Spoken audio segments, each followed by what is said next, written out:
In 1972, S.J. Singer came up with a description of the cell's plasma membrane, which he called the fluid mosaic model. This is what many consider the cell's membrane to be today, since the membrane doesn't just stay how it is forever. The things that make it up sort of float around. Also, it's called a mosaic because of all of the proteins and phospholipids that are embedded in it.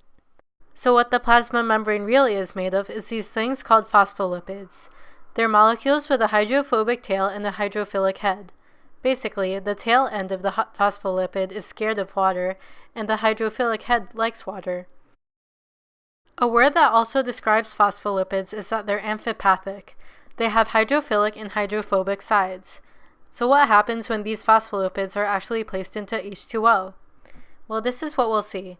All of the hydrophobic ends are on the inside, and all of the hydrophilic ends are on the outside. See how they make up two layers? This is what we call the phospholipid bilayer. Embedded into the bilayer are proteins, carbohydrates, cholesterol, and a bunch of other molecules too. The cell membrane is extremely important in cell transport. Alright, let's take a few steps back from the cell membrane for a moment and talk about what this has to do with cell transport. There are lots of different types of transport, and you're already probably familiar with them from previous years. So here we've got passive transport and active transport. Passive transport requires no energy, and it occurs naturally when something is traveling down a concentration gradient. Well, what do I mean by that? It basically means that when there's a lot of stuff over here, and there's not much stuff over here, then those items that don't have enough space will naturally move over until everyone has an equal amount of space. It's the same thing with solutes. You put a little put of sugar into some water, and it all just disperses equally like this. Some examples of passive transport that you'll need to know are diffusion and osmosis. Simple diffusion is when a solute goes down its concentration gradient, like the example I gave before with sugar.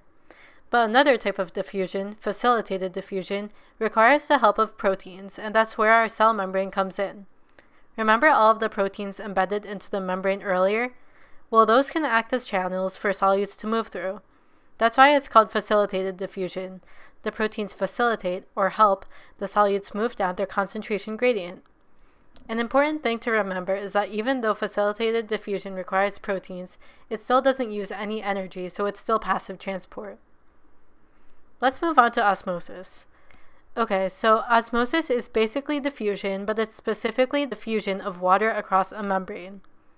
A lot of times when kids are in the bathtub, they begin to notice that their fingers and toes get all wrinkly. This is actually because through osmosis, water moves through the cell membranes, making your fingertips get waterlogged. And when the oils on your skin wash off, water diffuses its way into the outer layer of the skin. Different layers of your skin then swell and pull in, causing the pruny sight that you see. Now on to active transport.